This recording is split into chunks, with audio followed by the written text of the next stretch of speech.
Βλέπει παλιούς πετυχημένους ασφαλιστές, τι άλλο μπορεί να ονειρεύεται. Η καλύτερη του είναι να βρεθεί μαζί μας. Πρέπει να προβάλλουμε όμως την εικόνα, πρέπει να δει. Πρέπει να φτιάξουμε έναν-δύο καλούς ασφαλιστές, να τους μοντάρουμε μέσα στο υποκατάστημα και να δούνε όλοι οι νέοι εισερχόμενοι αυτό το μοντέλο.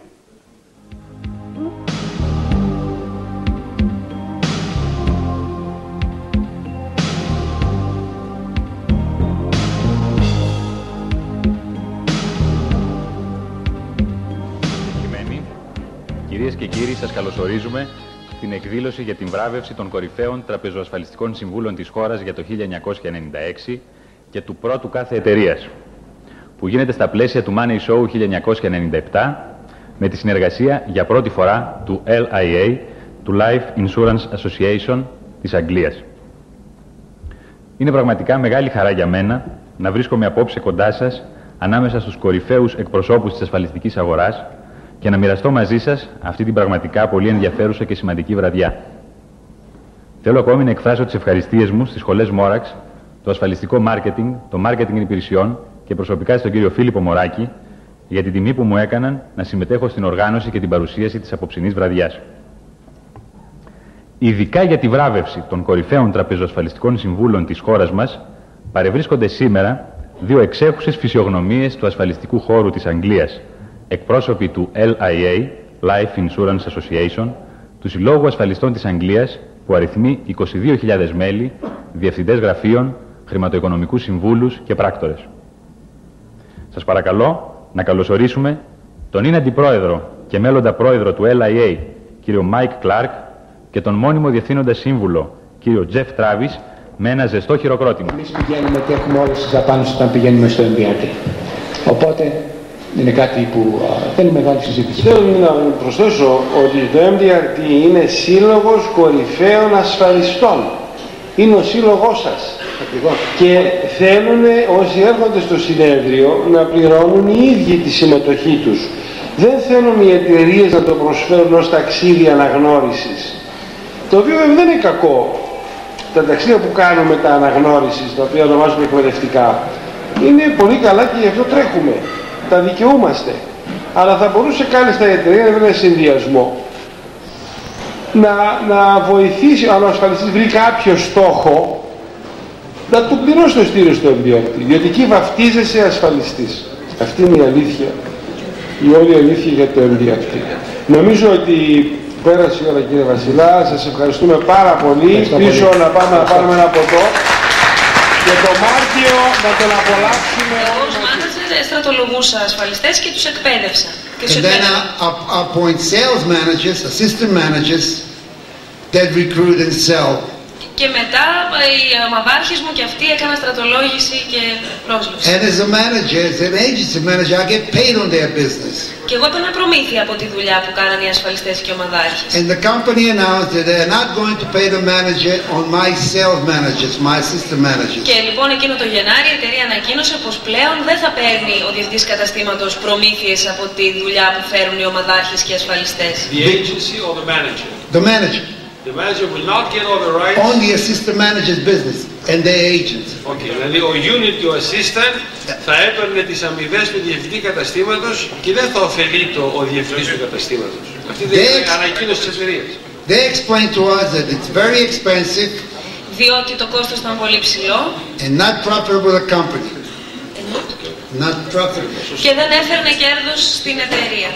Everyone in that room, about 300 or 400 people, were unhappy, complaining, crying.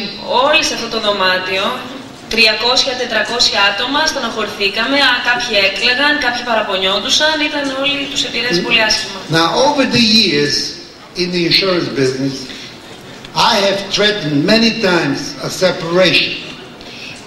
Πολλές φορές στη μεγάλη καριέρα μου στις ασφάλειες έχω απειλήσει με παραίτηση. But never a divorce. Μάλλον με διάσταση, αλλά ποτέ με διαζύγιο. I said to myself, you can't fight City Hall. Έχω πει στον εαυτό μου ότι δεν μπορείς να παλέψεις την εξουσία. But I'm not going to lose any money. Αλλά δεν θα επιτρέψω στον εαυτό μου να χάσει έστω και μία δραχμή. So instead of recruiting 8 to 10 agents per year, as I used to do, Αντί λοιπόν να συνεχίσω να στρατολογώ 8 με 10 ασφαλιστές το χρόνο όπως έκανα μέχρι τότε, I recruited 25 to 30 per year. 25. άρχισα να στρατολογώ όχι όσους πριν, αλλά 25 με 30 ασφαλιστές το χρόνο. The end result was I made more money. Και το αποτέλεσμα ήταν ότι κέρδισα περισσότερα χρήματα. All those managers that complained Και όλοι οι άλλοι διοικητές που γκρινιάζανε και κλαίγανε and became negative, lost money or got fired. και είχαν και μια αρνητική στάση μετά από αυτό και λεφτά έχασαν και στο τέλος απολύθηκαν. Look, business exists on profit and loss. You need to have a profit to stay in business. Κάθε δουλειά, κάθε επιχείρηση στηρίζεται στο κέρδος και στο χάσιμο. Πρέπει να κερδίζεις για να παραμείνεις σε μια δουλειά, σε μια επιχείρηση.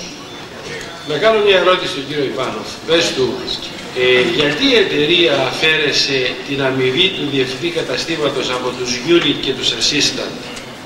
Μήπως γιατί τότε καθιέρωσε τις θέσεις αυτές ως μόνιμες? Μισό λεπτό, να καταλάβεις τι λέω. Ως μόνιμες, γιατί δεν άνοιγαν πλέον νέα καταστήματα.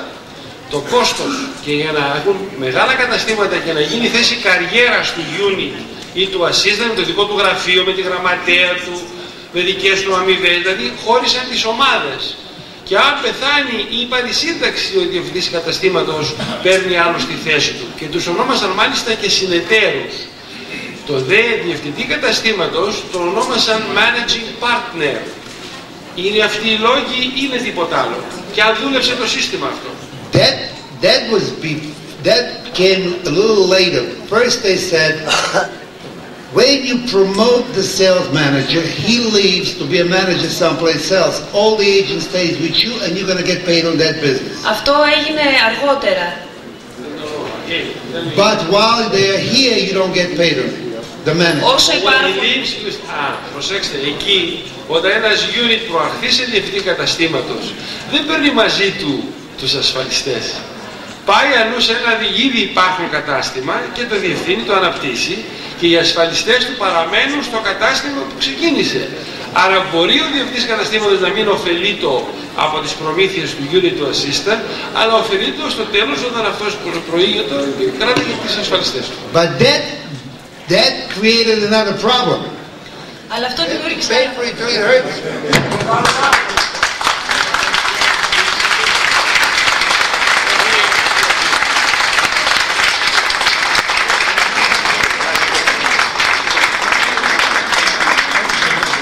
Ελπίζω να τον καλέσω κάποια στιγμή του χρόνου για ένα σεμινάριο διευθυντών καταστημάτων και είμαι σίγουρος να έρθετε όλοι, γιατί πάντα επικοινωνείτε άμεσα μαζί του και έχει φοβερές ιδέες. Είναι κινούμενη οβίδα. Λοιπόν, θα κλείσουμε βραβεύοντας τους κορυφαίους διευθυντές της χώρας και θα ξεκινήσω καλώντας την κυρία Ελένη Κλόγκα της Scop Life με 10 της Ελλάδος με 85 εκατομμύρια νέα παραγωγή. Συγχαρητήρια κυρία Κλόγκα.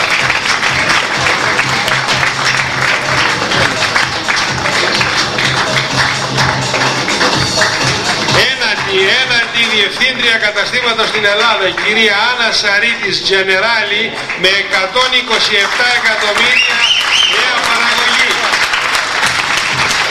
Συγχαρητήρια κυρία Σαρίτη.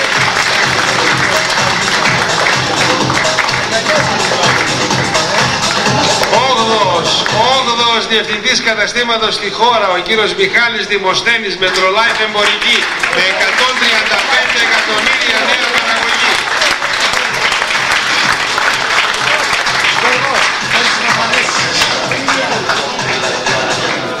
Έβδομος στην Ελλάδα, ο κύριος Γιάννης Καριτινός, Commercial Union Life, με 174 εκατομμύρια νέα παραγωγή. Συγχαρητήρια κύριε Καριτινέ.